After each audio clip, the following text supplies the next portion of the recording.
I'm Dr. Justin Sledge, and welcome to Esoterica, where we explore the arcane in history, philosophy, and religion. One of the most difficult aspects in starting to study Jewish mysticism and Kabbalah is getting a handle on just how those ideas developed over time. It's tempting to think that, for instance, Kabbalah has just always existed in the form that we have it, or that Kabbalah is just one thing at all.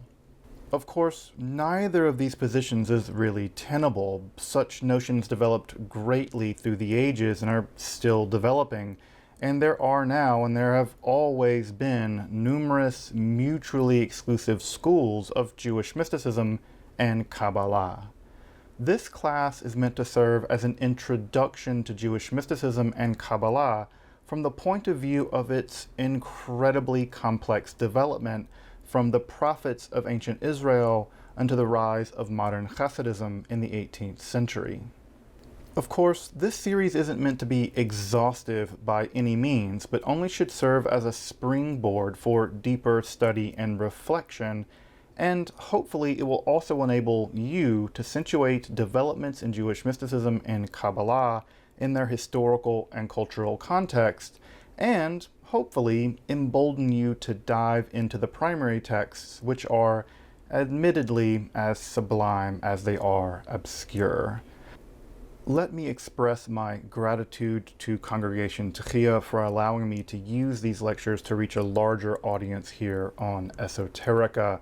If you want, you can find the entire series under the playlist Entering the Garden, an Introduction to Jewish Mysticism and Kabbalah. I'll be uploading them over the next few weeks, or if you find these episodes after autumn of 2021 and you want to watch the entire series, you can find them in that playlist. If you find this series on Kabbalah interesting, I'd hope you check out my other content on topics in esotericism, and perhaps consider supporting the production of free academic and scholarly topics in occultism, hermetic philosophy by joining my Patreon or perhaps with a one-time donation. You can find those links below, and I really appreciate your consideration. Now, let's enter the garden of Jewish mysticism and Kabbalah. All right, folks. Well, welcome back to this sort of traveling, let's call it a circus. 3-ring, 5-ring circus. I don't know. 5-ring circus. There's some pretty cool people here. Let's get back into this, and let's start by just, again, as we try to do every time, let's just recap a little bit so we're all on the same page. And that page, of course, here on the left is a picture from Sefer HaMalach, one of the most famous books of Jewish magic ever written. You're seeing two different kamayot. These are amulets for various kinds of things written in angelic language. So if you ever want to know what the language of the angels looks like, those are two examples of angelic language being written out there. Now, what they say, I have no idea. You have to ask the angels. I don't know. You can write Michael at olamhaba.gov, and maybe he'll write you back. Doesn't seem to write me back. What we noticed the last time about Jewish magic, and we did sort of a big romp through Jewish magic, is that Judaism and magic have had a very complicated, very long relationship. And I say very long relationship because, as I pointed out last time, the earliest document we have of the Torah is a magical amulet recovered from Jerusalem and the Ketif Hinnom tombs there, and written on silver, and you can see it in the Israel Museum. So the very first documents we have of the Bible are magical amulets, probably. So if you want to say that Jews don't do magic, well, they must not do Torah too. So it's a non-starter. So they've had this very complicated, very tortured history of magic, where on the one hand, it's very clear that the Bible and the people that wrote the Hebrew Bible have a very uncomfortable relationship with magical practices for lots of reasons, theological reasons obviously included here, right? The idea that you can affect supernatural causation. If you can affect supernatural causation, then who needs a God? It kind of makes God redundant, right? God becomes like a thing that you really don't need. If you can like make it rain, you can make yourself fall in love with people, or make people fall in love with you, or make pennies from heaven. Who needs a God when they can win the lottery on their own through magic? And at the same time, right, we see that Jewish magic has persisted all through the centuries. We see it again all the way back to Ketif Hinnom, and all the way down through now. And as I pointed out, right, when I say all the way down through now, my bottom point really obtains here. In the Haredi community, in the community of ultra-Orthodox Jews, we see magical manuals still being published to this day. And also, of course, in the liberal Jewish world, there's an entire world of practicing Jewish witches and other folks who identify as Kohenites, who are also very interested in things like astrology and magical practices. And so we see that that Jewish magic has really thrived down through the ages. And unsurprisingly, it's mirrored local magical traditions. So we see that Jewish magic often looks a lot like the magic of the area that they're living in. So we see the same kinds of magic in the Greco-Egyptian period. We see Jewish magic being practiced in the Babylonian context with those cool incantation bowls. And then as we move through the Roman period and in the European period, we're going to see that Jewish magic will often borrow from the local cultures, but also influence those cultures as well. And that'll be especially true in the European context, where Jewish magic has had a disproportionate impact on the development of European magic. That's why if you ever see those magical squares in most books of magic, European, non-Jewish books of magic, there's some Hebrew there, right? Well, it's not because they like Jews. They were perfectly happy to see Jews sent to whatever dreadful fate they were sent to. But they did admit that Jews had secret powers, magical powers, and they were perfectly happy to use them. And as we saw, Jewish magic ran the gamut, right? It ran the gamut from curses, because everybody gets salty, right? Yeah, cursing people is like your thing, right? Divination, who doesn't want to know the future? Love magic, because who wants to go to sleep alone? But again, you should be careful, right? Love magic. Consent is a value we have around here. And of course, love magic isn't about consent. We have grimoires, which are medieval Jewish spell books that contain a wide range of Jewish magical experiments. In fact, in medieval times, Al, you'll appreciate this, that the word experiment actually derives itself from the medieval Latin word for experimenta, which were magical spells. So the word experiment actually has its origin in the technical word for a magical operation. And the word experiment actually comes from that. So if you look at medieval magical manuals, they'll say an experiment for invisibility. And what's interesting, right, is that those invisibility spells would be tinkered with to try to make them work better or work at all. And so when modern science, the so-called new science, came along, they just adopted that language. And so it's interesting to see that, again, the boundary between magic and science early on is pretty vague sometimes. So we also see amulets, right? Amulets are devices used to cause various kinds of, either to receive positive energy, perhaps from the stars, stellar influence, or repulse bad energy in the form of things like demons, shadim. So we see amulets. Astrological magic was also very popular. Sefer HaMalach, the book you're looking at now on the screen, was a big part of angel magic, astrological magic. We have demon capturing bowls. We have the creation of living beings. We'll talk a lot about that tonight as we get into Sefer Yetzirah. The Golem is probably the Jewish monster par excellence. I imagine most folks here have heard of the Golem. Of course, that myth comes from the Sefer Yetzirah, which we'll talk about this evening at length. Of course, we also have angel summoning and the whole thing. So Jewish magic really ran the gamut. So again, what I really want to drive home about the process of Jewish magic is what I said last time, is that people who want to tell you that magic isn't Jewish and there's no such thing as Jewish magic, well, they got some archaeology to talk to, right? That's my basic argument. You can say that this is not a thing and that's not a thing. You can say it's not acceptable in your community, fine. But to tell me that Jews didn't do it for 3,000 years, you're just badly informed. I don't know what else to tell you. The scientific archaeological paleographic data tells me that you're wrong. And if you want to just sort of put your fingers in the ear and go la la la la la, Jews didn't do this, well, have fun being wrong, because it's very clear that Jews did. So now, again, whether your community accepts it, whether you go to Oak Park over there and whether they are okay with it, or Borough Park, or you go to Crown Heights and see if they practice magic, I don't know. But probably, again, Menachem down the street, he's up at 12 in the middle of the night doing some weird stuff. He might be up to some magic, right? And he wouldn't be that weird. And if you think about this from a historical perspective, But the fact that there are magicians, sorcerers operating in Jewish communities all over the world through history, any community that doesn't have one is probably the weirdo community. That's probably the weirdo community, the one that doesn't have one, right? The much more likely outcome is that they do. So Jewish magic has been here. It will be here. It's not going to go away. And by the way, that's just true of magic in general. Magic is more popular now than ever before, right? So for better or worse, it's here. So tonight, we're going to do it, folks. We're going to get into the very first vestiges, the very first layer stratum of the Kabbalah. So we're going to do it, right? We've been talking about this distinction between Jewish mysticism and Kabbalah. We're not going to hit that. We're begin to get into the world of Kabbalah. But to do that, we have to introduce things a little bit from a philosophical angle. And that's because while people often think of Kabbalah as a kind of mysticism, and people think of mysticism as somehow opposed to science or opposed to philosophy, those kinds of oppositions just did not exist in the late classical world, and they certainly didn't exist in the Middle Ages. So we have to loosen up our categories a little bit here, right? Because we often think of these things existing in opposition, right? Science doesn't like mysticism, and mysticism doesn't like philosophy and science can't really get along. And so they're all fighting, and this is the way this is our world, right? It's not theirs.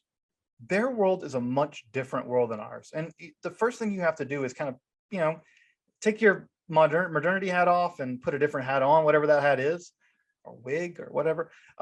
And so we have to understand that in the late classical world, the relationship between philosophy, mysticism, magic, religion was very complicated and very mixed together, right? So drawing a line between one of these and the other of these is just really not possible. And so what we have to understand is that Judaism has always had a very weird relationship with the outside world.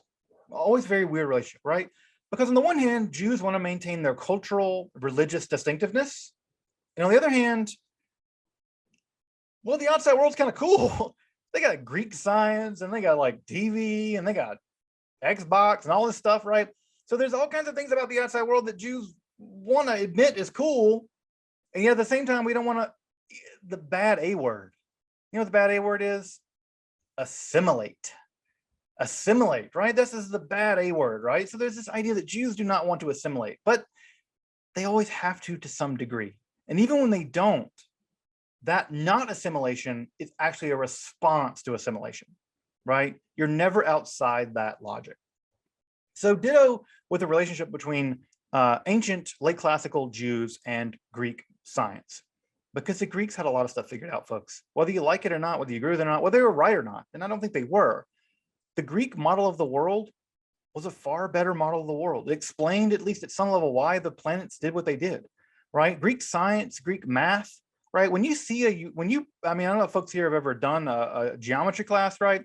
But when you prove to yourself that Pythagorean theorem is true, it's magical. It's magical. When you see proof, mathematical proof of something, you're like, damn, that's really true. That's for real true. Not like I made it up, like I had a fever dream about it being true, whatever. That's true. And it can't be otherwise. The Greeks pioneered a lot of this stuff. Now, it's not to say the Greeks invented everything, right? The Pythagorean theorem has been known by the Babylonians in the form of what are called Pythagorean triplets well before Pythagoras, right? And Pythagoras leaned heavily on the Egyptians for a lot of his mathematical knowledge. As you might imagine, the Egyptians knew a thing or two about triangles. So again, the Greeks had things going on, right? And the Greeks were the big pioneers in what we might now recognize as something like empirical science or theoretical science. Now, what's really important about this is, right, the Jews always had a sort of touch-pull relationship with Greek science. But what increasingly begins to happen is that Jewish philosophy begins to be deeply influenced by two distinct forms of Greek philosophy. Now, these two forms of Greek philosophy, we have names for them now, right? We call them Neo-Pythagoreanism and Neoplatonism. Now, I'm going to do a lot more with Neoplatonism next time when we get into Kabbalah proper. But tonight, what I really want to focus on is a school of Greek philosophy that we now call Neo-Pythagoreanism. Now, you can imagine how many Greeks called their philosophy Neo-Pythagoreanism. The answer is exactly zero. No Greeks called their school that. right? Everyone just thought they were being philosophers. But there are two things that are really important about what we now call Neo-Pythagoreanism, right? And don't be put off by the name. It's just one of these $4 words to make philosophers sound smart. Basically, what we're talking about here is two things. One thing we're talking about here is the influence of Pythagorean philosophy. And Pythagorean philosophy is the same philosophy that many string theorists probably believe in today, and that is the world is fundamentally mathematical, right? Not describable in terms of math, but math. The world is mathematical, right? And so that's the main thing, right? That the structure of reality, the fundamental structure of reality is mathematical in nature. Again, this idea probably is more popular now in some forms of contemporary physics than it ever has been.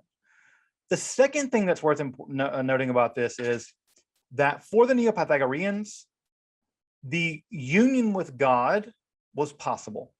One could be like God, right? God, singular God, right? Because the Pythagoreans are all about like everything going back to one, right? And so they really thought that fundamentally things were basically one. And so the idea was you could be like that too. You could unite your consciousness. You could unite your being. You could unite your nous with the divine.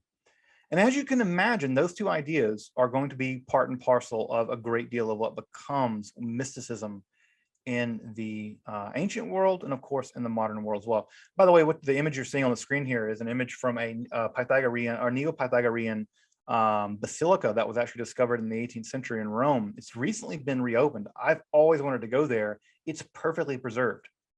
This is where Neo-Pythagoreans hung out in Rome. It's basically completely preserved. It was only discovered on accident, and so it's really neat that you can go into these places where these guys are like hanging out, talking about numbers and stuff. And it's actually preserved in Rome. I think they allow a very small amount of people to go in there. So next time I go to Rome, I'm going to try to be one of those very small group of people. So let's combine that, right? Let's link up this idea with some ideas from Judaism. Now, Judaism, as you probably know from the book of Genesis in the Bible, Bereshit, that the way that God makes the world in Jewish lore and Jewish mythology and Israelite mythology is that God speaks the world into being.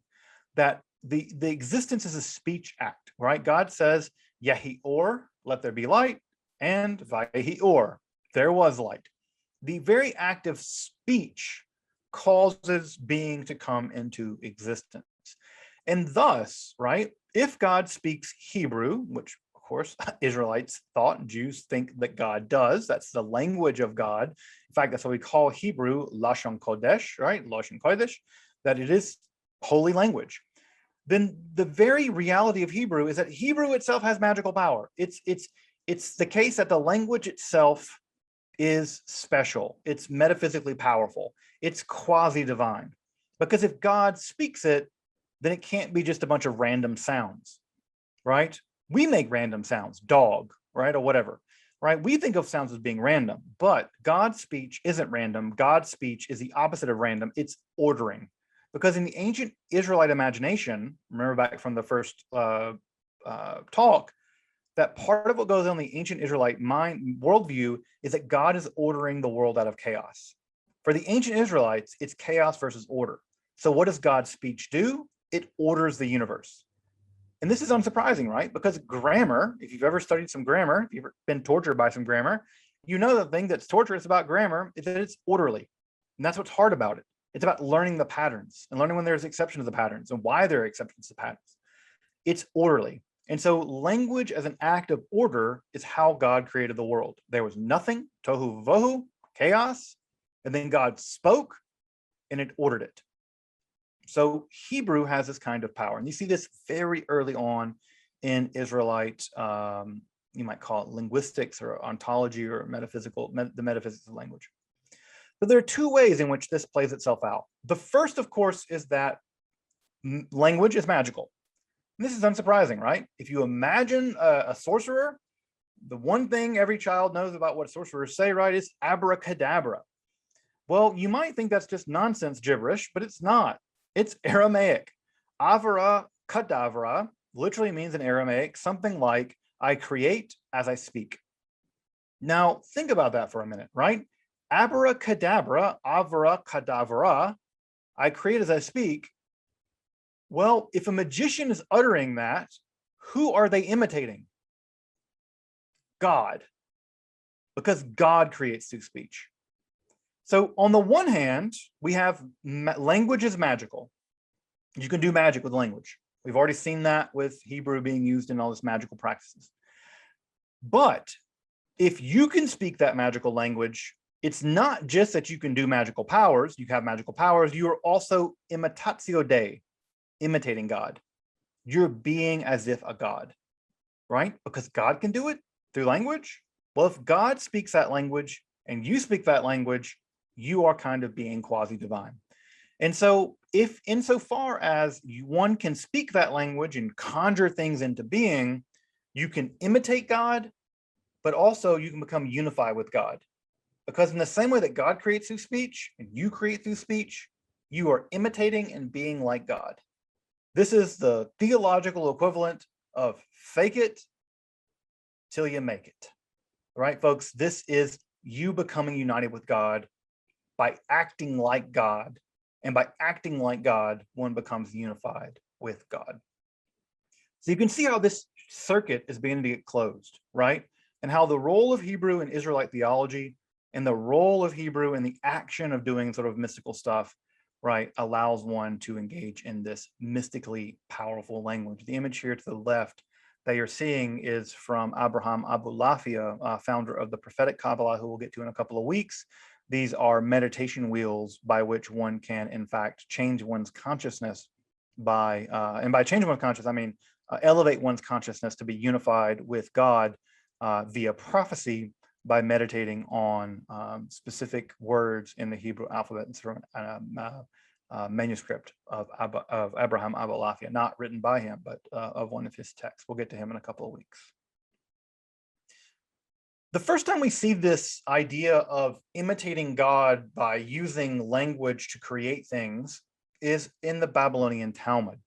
And this gets back to Al's point, right, where Al commented that on the one hand, we have the rabbis and everyone else. Well, here's where I want to disrupt that, because in the Babylonian Talmud, we have the rabbis doing the exact same, the thing that you said they didn't do, right? You wanted to draw a line, and here's where I'm saying the line can't be drawn. So we have in the Babylonian Talmud in two different stories, which are probably mirroring each other, but being told by two different rabbis in Tractate Sanhedrin, where we have both Abaya and Rabbah, two very prominent rabbis, discussing death penalty cases, right? The Tractate Sanhedrin, as you may know from the Babylonian Talmud, is all about death penalty cases. And one of the things that is a death penalty case is sorcery, kishuf. You're not allowed to practice sorcery. And so what is constitutive of sorcery, right? So they say there's all kinds of things that are constitutive of sorcery, right? But creating illusions isn't. You're allowed to create illusions. So this is the rabbinical idea that you can do stage magic. In fact, kishuf, I think in modern Hebrew actually indicates stage magic. Right? What is allowed? This is positively mind-boggling. All right. Such was performed by Rabbi China and Rabbi Shaya, who spent every Shabbos Eve in studying Hilchot Yetzirah. We'll talk about what this is in just a minute. By means of which they created a third grown calf and ate it. So they studied Hilchot Yetzirah, right?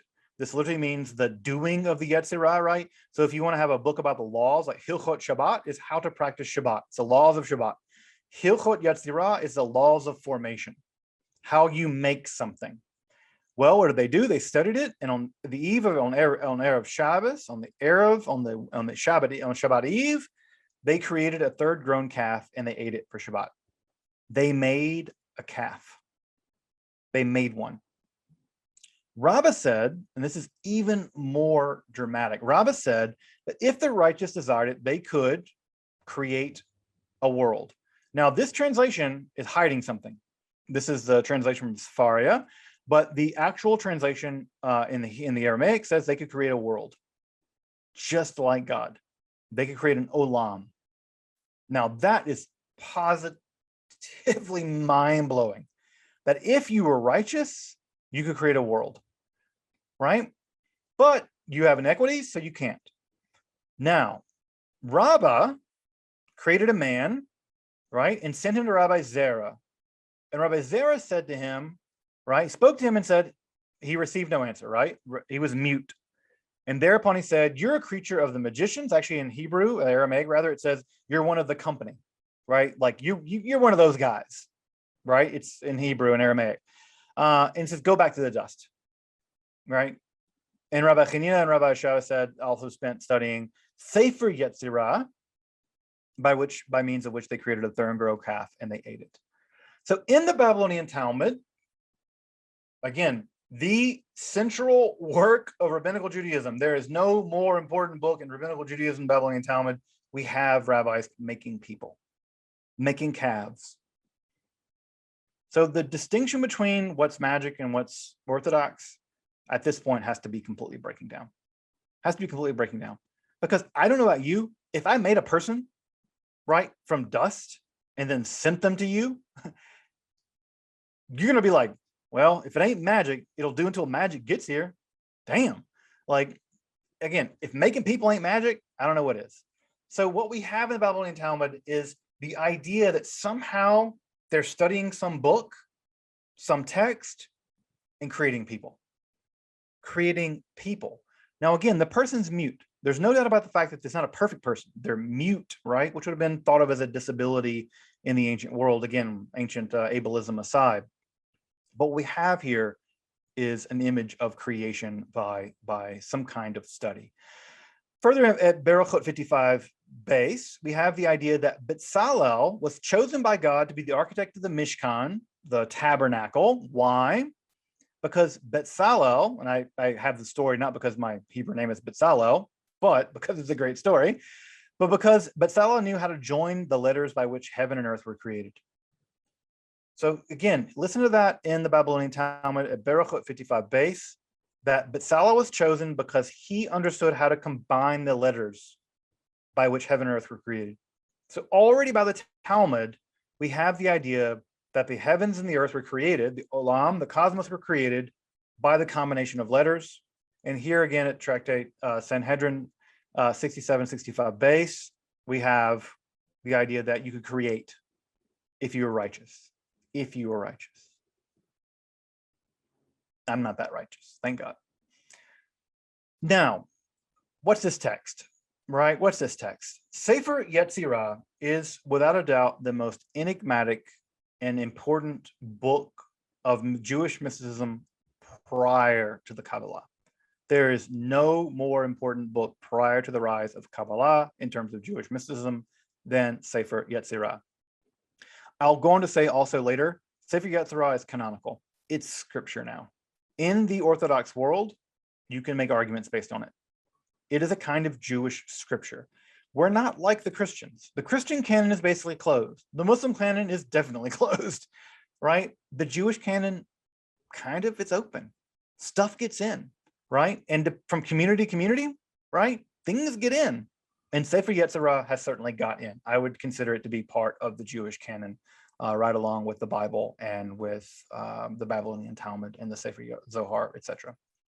What is it? What is the Sefer Yetzirah? It is a text produced sometime between 500 and 1000 of the Common Era. It's very brief. It's only about 2,000 words long. And it's a speculative text describing the method by which God created the cosmos or the Olam. I'm going to use the word Olam because I prefer to use cosmos. I think has it has connotations that are a little bit maybe too modern. And when I say Olam, would include all of the physical world we now know of, from described by the standard model of particle physics with 25 particles and 4 forces. But the Olam is a much bigger angle about what that would include angels and demons and all kinds of cool stuff. So at any rate, the Sefer Yetzirah describes in very, very brief words, right? They're only about 2,000 words on an average recension. We can talk about recensions later. There are 3 or 4 different recensions of the Sefer Yetzirah that have come down to us, and there's a debate about how they came down to us. But what we have is a book describing how the world was created, attributed to none the less than the patriarch Abraham. Why Abraham? Because there is a line in Genesis where it said Abraham made souls. right? That Abraham created souls. And the idea is that because Abraham could create souls, the only way he could have done that is if he had access to Sefer Yetzirah, and therefore that is proof for the traditional community, at least, that because Abraham could create souls, that he was also in command of the Sefer Yetzirah. Now, when was this book written down? The shorter answer is we have no idea. We just don't know. Sometime before 1000 of the Common Era, right? Now, the debate goes that sometime between the 2nd century and the 11th century, 800 years or something. We don't know. It's very difficult to figure out when this book was written down. I tend to agree with Zahi Weiss, who I'll have his name and his book in the recommended readings at the end of the lecture tonight. I tend to agree with Zahi Weiss that it was produced in the 7th century, maybe the 8th century, but it doesn't really matter for the purpose of this class. We're not going to get into the weeds about when it was written down. However, you may be interested in when it was published. Here on the left-hand side of the stream, you can see the first edition of Sefer Yetzirah published in Mantua, I think in 1562. I could be wrong about that, but I think it was in 1562 that it was published in Mantua. But we have a first edition copy here. One of these copies, by the way, sells for about $60,000. So if you have $60,000 lying around and you want to buy me a gift, feel free to pick me up a copy of the Mantua edition of the Sefer Yetzirah. So what is the Sefer Yetzirah? As I said, right, it's a book describing how God made the world. Now, what's also important about the Sefer Yetzirah is it is the first time we hear the word Sefirot. Now, this is a word that for folks familiar with Kabbalah, this is a word you probably have heard before, right? Sefirot is one of these words that is a mainstay in the world of Kabbalah. Now, there are two things that are important about this word Sefirot. The first thing that's important about this word is that no one knows what it means, right? The root of the word, the shoresh of the word is SFR, which in typical language Hebrew means to count, right? It just means to count. Now, if you want to make a verb, if you want to make a noun out of that, right? Typically the noun would be mispar. And mispar actually does mean number. That's the Hebrew word for number. Mispar, misparim, right? It's a word for number. Well, the writer of this text doesn't go that route. They invent a new word that we've never seen before. And that new word they invent is Sefirot. Now, what they do is they take the word Sefirah and they add an ot to it, a feminine plural ending. And so we know it's in plural. What makes this word even more weird is that it's always accompanied in the Sefer Yetzirah with the term belima, the adjective belima. Now, the word belima only occurs once in the entire Hebrew Bible. It's a lapax legemenon, which means it only occurs once. And it's weird. Well, we know that beli, right, means without, and ma means what. And so it seems to mean without what. Now, what we have is a word made up, Sefirot, which kind of means number, and without what. So literally we could translate it as number without what. Now, if you put that into the actual text, it makes no sense. Whatever the author's trying to do here, whatever they're trying to describe, a literal reading of it doesn't make sense. So what are the Sefirot Belima? What do we mean by the Sefirot the first time they appear in all of Jewish literature and all the history of Jewish mysticism?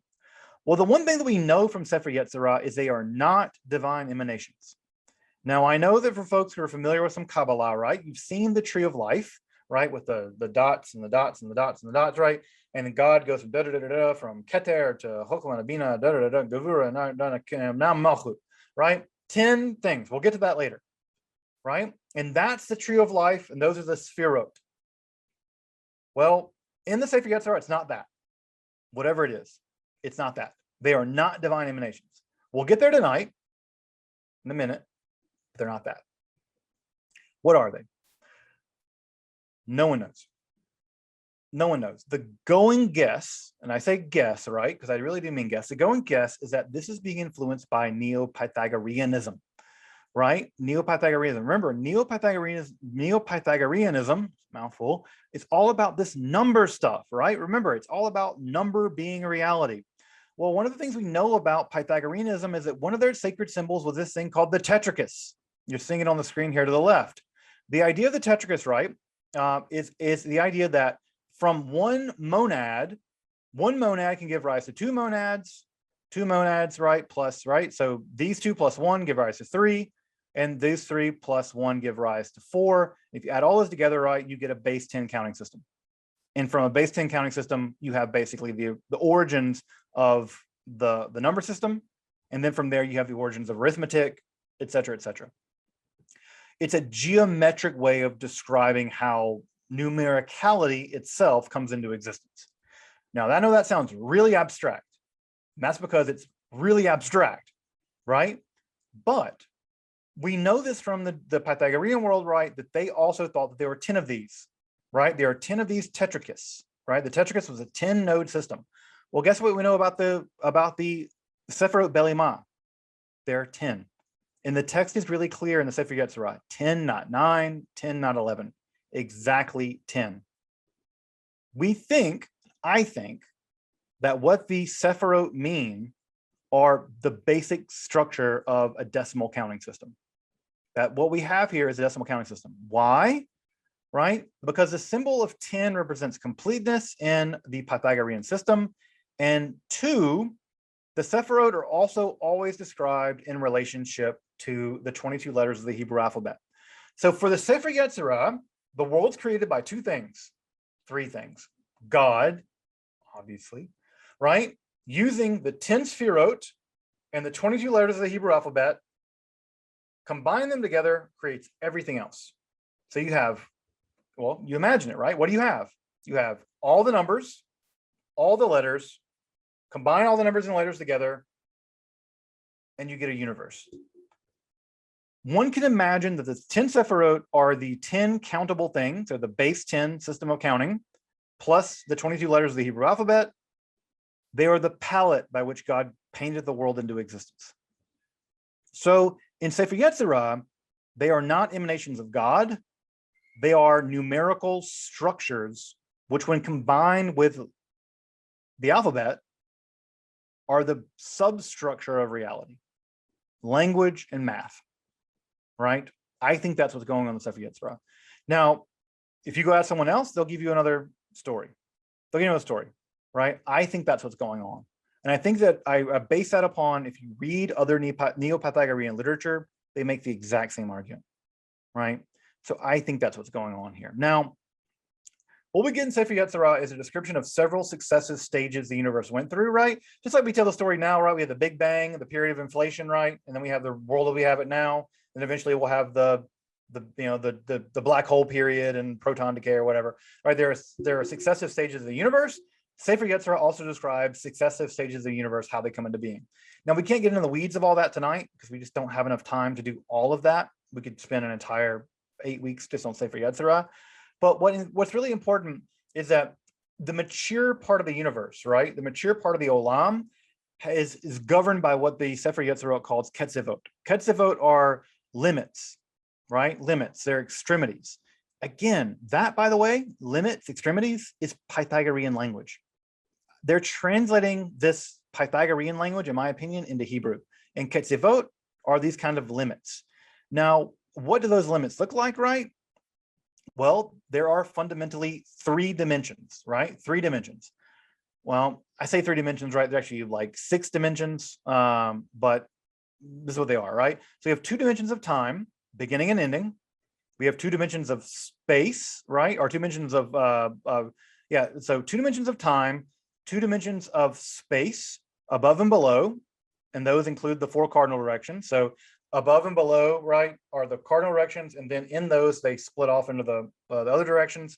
And then along with the 2 dimensions of time, beginning and ending, and the 2 dimensions of space, there are also 2 moral dimensions, right, good and evil. This is a pretty interesting way of thinking about reality for this time period. And again, I think that someone with a background in physics, like Al, can appreciate, right, that they're already imagining reality as having dimensionality, that there are these mathematical ways of understanding the nature of reality that are describable abstractly as what we might call dimensions, what they call ketzivot, or limits, or extremities. This is followed by a very intense and very somewhat strange analysis and yet still scientific of the Hebrew alphabet itself, in which the writer of this text groups Hebrew letters into three groups based on the articulation and the points of the mouth. So when you make a mem sound, it's a ma. It's using your lips, labials, right? When you make a dalet sound, it's a da. Those are dentals. When you make an aleph sound, right, an ayin sound, right, those are gutturals, right, and those are articulated in a different point. And so it's a kind of quasi-primitive, right? And I say primitive, I don't mean backwards, but I mean ancient form of linguistic analysis, right? So they're analyzing language in terms of where these things get articulated in the face and the mouth. And then finally, what happens is the letters are all set into a correspondence. And the way that the writer of Sefer Yetzirah imagines the cosmos, right, or reality, is that reality has three layers. There's the olam, right, the whole big Megillah, right? There's time.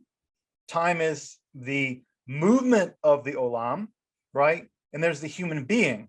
And the human being is the center of it, right? Because they are something that exists and they are moving through time. And so the human being, the nefesh, the soul, right, is the nexus of the cosmos and time, right? And so they understand this. So what you get in the Sefer Yetzirah is a very very involved system in which letters are assigned to members of the zodiac, right? Shana, time, right? And then also letters are combined to describe the cosmos, right? Various parts of the cosmos. And they also describe various parts of your body. So your liver, your heart, your head, your eyes are set into correspondence with the various letters of the Hebrew alphabet. Because again, God spoke the world into being. And when God said ayin, right? Folks know this, right? The word ayin. Ayin is a Hebrew letter. And guess what ayin means? Eyes, right? God's not joshing around here, folks. When God said ayin, eyes came into existence. And what does sight? What does sight see? It sees light, right? And so we get this system of correspondence. So the Sefer Yetzirah is a very rigorous scientific, philosophical, metaphysical analysis of how reality came into being. There have been several different periods of time. I just want to talk a little bit about how those periods of time have worked themselves out, right? So we have a few different periods of time in the development of Sefer Yetzirah, right? The earliest period of time is when it developed. And the truth of the matter is we don't know anything about that time. We don't know exactly when and how it was developed. We think it was probably in kind of a Gnostic, theurgical, magical Greek Syriac world, but it's anyone's guess. The first time we see the Sefer Yetzirah emerge is in philosophical scientific commentaries of the 10th century, right? So the 10th through the 12th century, the leading Jewish minds at the time spent time writing commentaries on Sefer Yetzirah. And they did it to try to show how this accurately describes the fundamental structure of reality.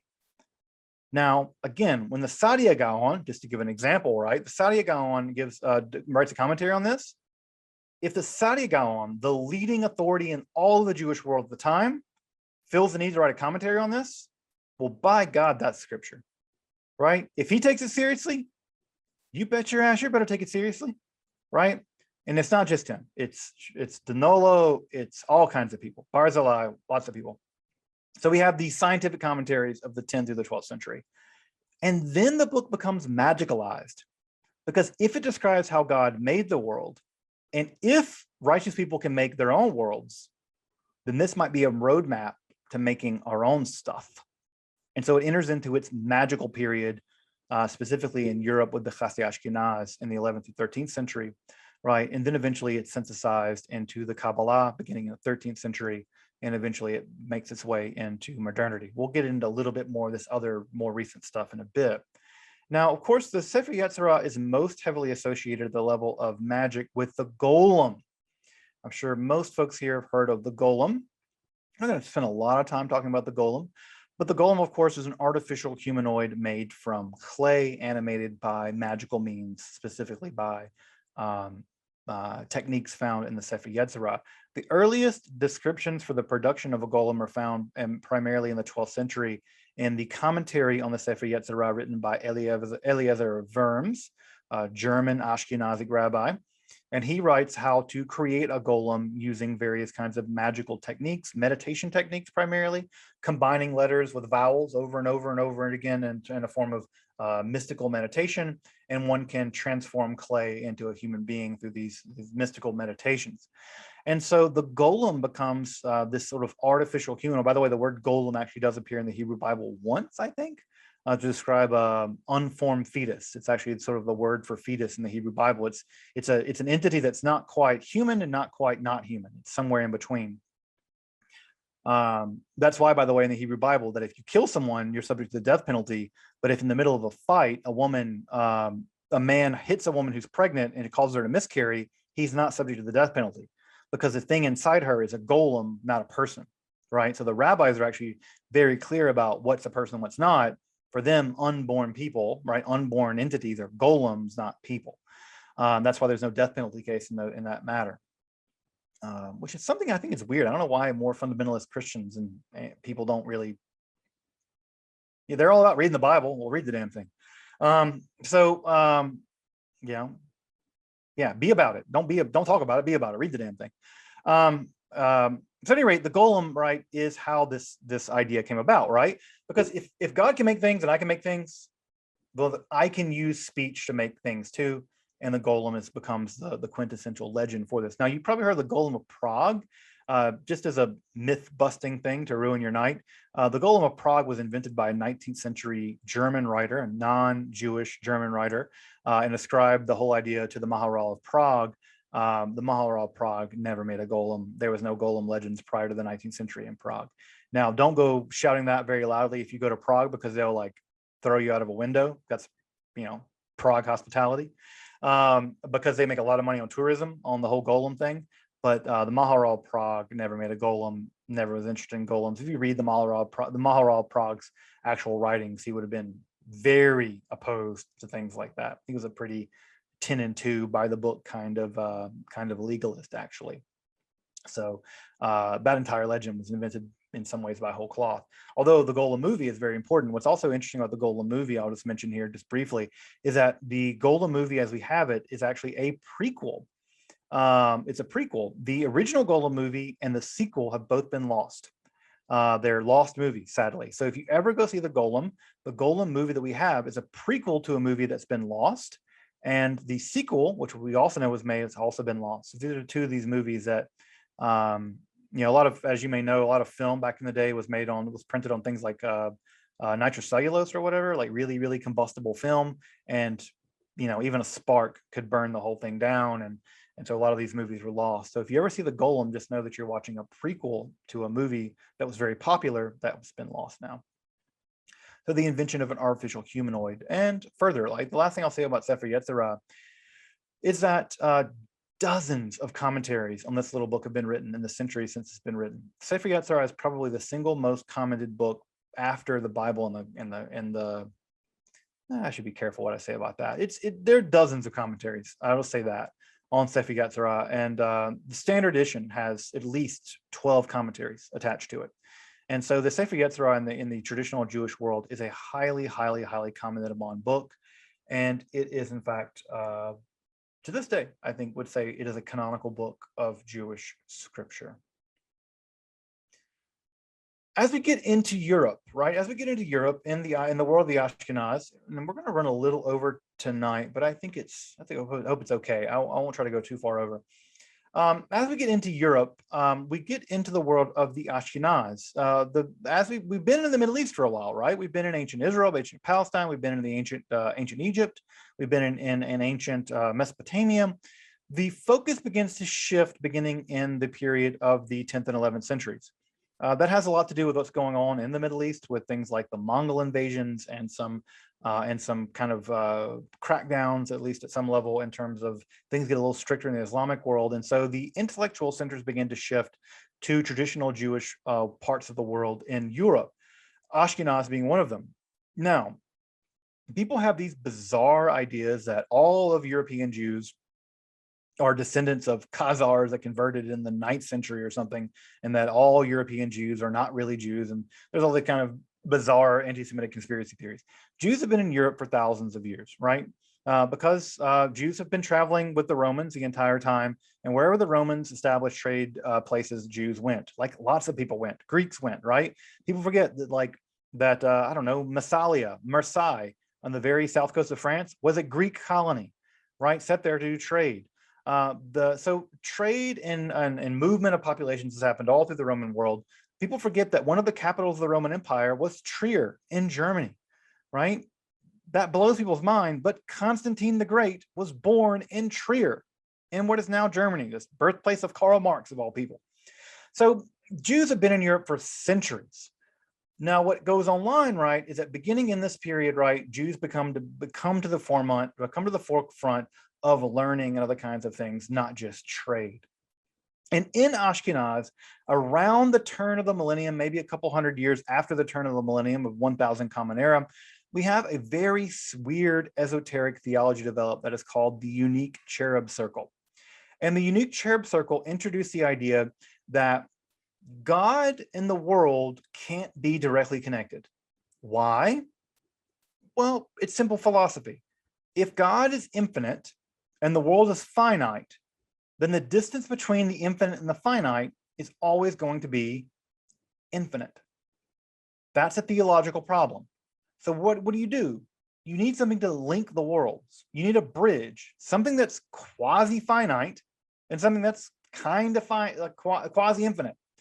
And what they introduced was the idea of ha'atzalah, right? Ha'atzalah, that God flows out of God's self, and somehow the flowing out of God's self bridges the gap between the infinite God and the finite world. And the thing that bridges the gap for this group of people was a thing called the unique cherub, right? The cherub is a kind of angel, as you probably know. And this unique cherub bore the glory of God, that God's glory had a hidden inner glory, right? Right, just like imagine the inside of the sun, right? The inside of the sun is full of like energy and intensity, but we never see it. What do we see of the sun? We see the outside layer, right? We see the outer glory. And the outer glory, right, of God, the outer kavod, flows out and becomes a kind of special angel, a unique cherub. And that special angel is an atzalah, is an emanation, a flowing out of God, right? And that bridges the gap between the infinite and the finite with the unique cherub in the middle. Now, we don't know much about this group, right? This is a very strange group of rabbis there in Ashkenaz, in Germany, and we're still doing research about them. But it seems like they've been introduced to the idea of Neoplatonism, and we'll talk about Neoplatonism next time, right? We'll talk about it at length. Now, what ends up happening is that infused with this idea of ha'atzalah, of emanation, the Sefer Yetzirah gets fused to it. So the idea is, well, it can't just be one thing, right? Maybe it's 10. Maybe there are 10 things standing between the infinite, utter transcendent God and us. And maybe between those things, there are 10 things. Because Sefer Yetzirah says there are 10 Sefirot Belema, right? So maybe the ladder has 10 rungs. Maybe the ladder has 10 rungs. And that idea of the ladder having 10 rungs is taken up in the first Kabbalistic text in history, the Sefer Bahir. This is, folks, the first text of Kabbalah. If you want to start studying Kabbalah, this is the text you start with, the Sefer Bahir. This is the first printed version you can see here on the left-hand side.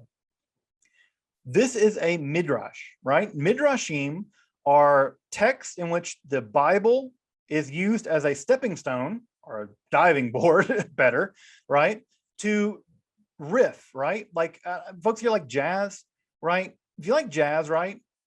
One of the things that you go to a jazz show, right?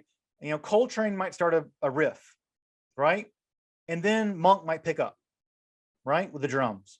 And then someone else is going to pick up, right? And then they're going to riff, and they're going to riff, and they're going to riff and a riff. Variation on a theme, right? If you want to think about what Midrash is Jewish jazz. It's taking a riff and going with it, right? Commenting on it, legends, weird stuff, strange ideas, right? Don't read this, read that, turn the letters around backwards and read them that way, right? It's riffing, right? It's improvisation on these ideas. Midrash is Jewish jazz, right? So what we get in the Sefer Bahir is a work of Jewish jazz, Midrash. It was very popular in the Middle Ages, right? But this Midrash is really interesting for a couple of reasons. One is because it's ascribed to a first century Jewish scholar, Nechunya ben Hakana. Now, Nechunya ben Hakana didn't write this, but it's ascribed to him to kind of give it a little gravitas. Further, what's also really important about this is it's very clear that whoever wrote this is doing some really, really interesting theological, theosophical, philosophical mysticism. They're riffing on this material, on the Bible, in a way we've never seen before. Now, did they make it all up? Were they part of a larger tradition? Was there a community of people doing this? And this is just the one work that survived? We don't know, right? But what we do know is this text introduces the core concepts that become the foundation for the Kabbalah as we know it. Now, these midrashim inside of, there are about 200 of these inside of the Sefer Bahir. They are not united in any stretch of the imagination. In fact, the story goes, right, is that the writer must have written them all down, and then the story is that they threw them into the air, and ever how they landed, that's how they got edited together. The editing seems random, right? Now, there are passages that do seem contiguous, and then they kind of titter off into seemingly random commentaries. But there are a couple things that are very crucially important about Sefer Bahir. The first thing that's really crucially important is Sefer Bahir combines Sefer Yetzirah in the unique cherub circle. The Sefer Bahir says there are emanations of God, right? There's again, have you folks ever like boiled milk, right? Or like a bit even better yet, or you ever seen like go to a wedding where someone's pouring champagne over like one glass, and one glass sits on like two glasses, and two glasses sit on four glasses, right? And they're pouring the champagne, and the champagne flows down all the glasses. Well, imagine by pouring the champagne, the bottle never got empty, right? That's what the Sefirot are. It's God pouring God's self out, but because God is infinite, God never becomes empty, and the world becomes full, right? That's what the emanations are. So Sefer Bahir does two really important things in this respect. It combines the 10 Sefirot of the Sefer Yetzirah with the idea of emanations, and it says, yes, God emanated in 10 forms, distinct forms. There are 10 distinct emanations, and it discusses them at length. Now, Kabbalah, as you probably know it, as everyone knows it, if there is nothing else that makes Kabbalah Kabbalah, it's that. There are 10 emanations. They relate to each other. They are various aspects of God: God's mercy, God's judgment, God's glory, God's victory, God's beauty, right? That's a core component of Kabbalah. We'll start getting to that stuff next time, right? So that's the one thing, very important thing that Sefer Bahir does. It combines those two ideas into one system for the first time. Secondly, right, what Sefer Bahir does is it introduces the idea that God has a feminine form, the Shekhinah, right? Now, the idea of the Shekhinah goes all the way back to the Talmud, right? But never does God have a feminine form. It's just that the word Shekhinah is feminine grammar-wise. But in the Bahir, the Shekhinah is described as a lady, almost always in the same kind of language being used to describe other women in the medieval period. She's actually described as a matronita, right? It's a Latin term that becomes an important term in medieval courtly lore. So God's presence in the world becomes feminized. Again, if you know nothing else about Kabbalah, you know that the Shekhinah is the feminine presence of God in the world. Lecha Dodi. Every time you've ever been to a Kabbalah Shabbat service, you've sung Lecha Dodi. It's all about welcoming the Shabbat bride, the Shabbos bride, the Shabbat bride, who is God's feminine form. This idea appears for the first time in the Sefer Bahir, right? And again, the language here is full of courtly language. We think this text was being written sometime in the early Middle Ages, although there are people like Ronit Humas who actually says that it may, Meroz, who says that it may have been written in Babylon. It's really hard for me to tell, frankly. Those folks are such brilliant scholars that I'm just going to defer to their ingenuity. What's also important about the descriptions of the Shekhinah in the Sefer Bahir is that she's almost always described in these really weird terms as an exile, that she came from the land of light, or that she's a princess from a faraway land. And scholars, at least of an earlier generation, and I think even some scholars now, and maybe even me, detect that in Gnostic literature, and we can talk maybe a little bit more about Gnostic literature in the Q&A afterwards. There's an idea in Gnostic literature, this is a form of heterodox religion that existed back in the ancient classical world, where that there's the incarnation of Sophia, of wisdom, and she makes a mistake. And she creates this hideous ruler god who creates our physical world, and our physical world's a trap, right? But she's the incarnation of light and brilliance and wisdom, right? And she's always described as being from another world, right? And some people think, right, so especially an earlier generation of scholarship, maybe even some folks now, think that the Sefer Bahir may continue forth a tradition or drag into the Middle Ages some Gnostic ideas. And we can talk more about those later if folks are interested in those Gnostic ideas. But there seems to be some kind of quasi-Gnostic character to the Shekhinah as she appears in the Sefer Bahir. The last couple of things I'll say about the Sefer Bahir as we wrap up for the night is, one, the Sefer Bahir describes divine power as a kind of tree, right, as a kind of fullness. Now that tree language is going to be obviously very important, because if you've ever studied Kabbalah, the one thing you'll know is that the Sefirot are often arrayed in what is called the Eitz Chaim, the tree of life. And that tree language, right, that God is a kind of a divine tree, also appears in Sefer Bahir. And it describes God as having roots and limbs and buds and flowers and leaves and things. There's kind of a fullness to God, which also seems to maybe have its origins in very ancient Gnostic schools of thought. Also, and this will be important as we get later on into Kabbalah proper, is that for the Sefer Bahir, evil seems to have a life of its own. Now, in traditional Judaism and in traditional Christianity, evil is thought of as a privation, right? Augustine, I'll just give an example from the Christian tradition, right? Augustine says that evil isn't a thing in itself, right? Evil is a lack of something. It's a lack of God's grace. In the same way that heat is a thing, but cold isn't. Darkness is not a thing, light is. Darkness is just a term we use for the absence of light. Cold is just the term we use for the absence of heat. Evil is just a term we use for the absence of God. Well, ancient Gnostics believed that evil was very real. It had its own existence. And there are sections in the Sefer Bahir that say, yeah, evil existed on its own. It was out there all along. God kind of tamed it, but not quite.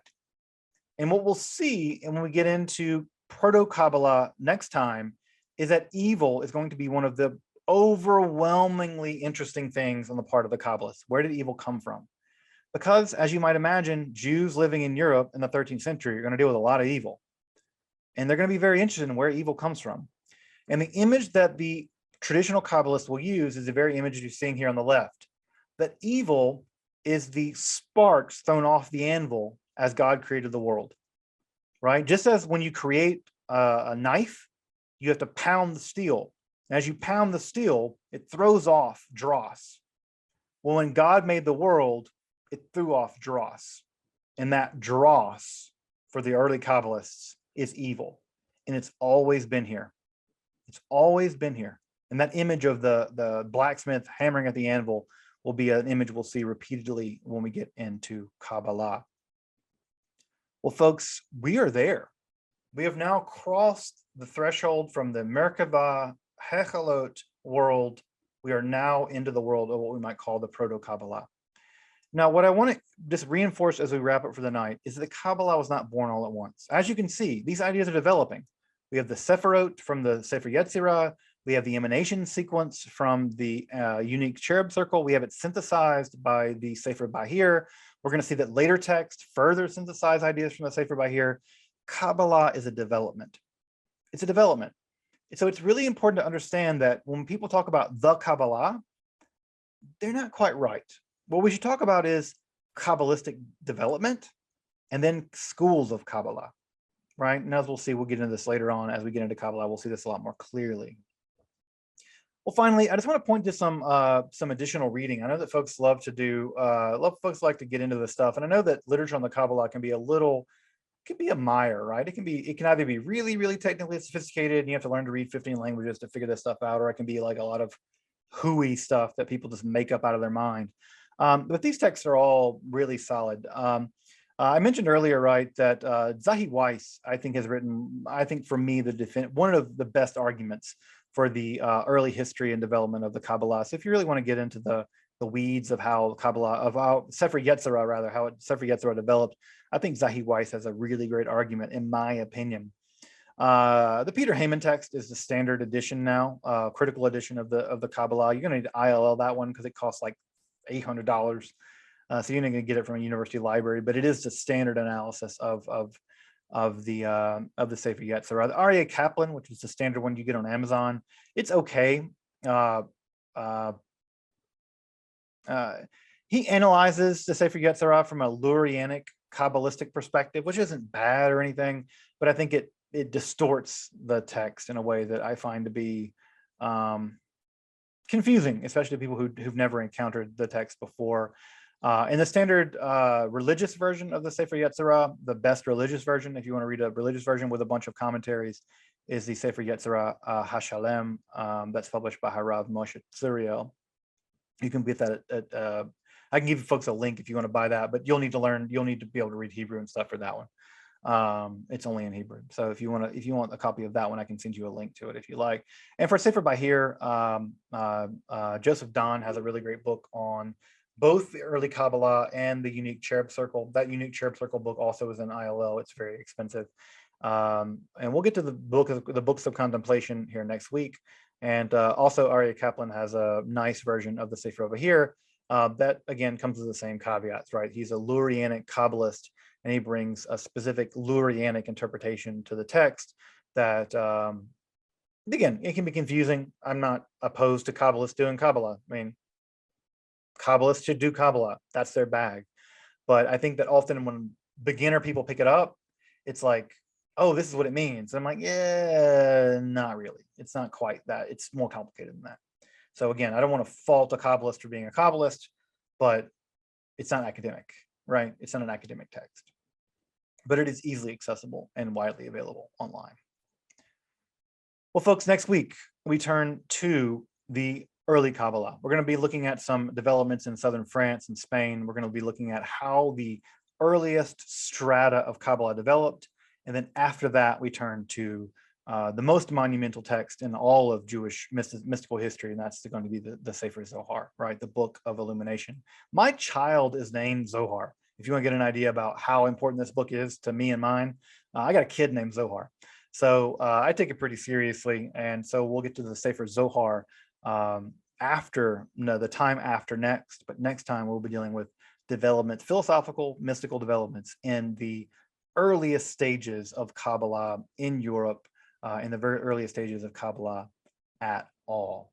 So we'll turn to the early proto-Kabbalah next time. Welcome back, and thank you for joining me as I explore the garden that is Jewish mysticism and Kabbalah. Again, if you'd like to support my work of providing accessible, free, and scholarly content on topics like Kabbalah, alchemy, and the occult, along with magic and Hermetic philosophy, consider supporting my work on Patreon, or perhaps with a one-time donation. You can find those links below. Until next time, I'm Dr. Justin Sledge, and thank you for watching Esoterica, where we explore the arcane in history, philosophy, and religion.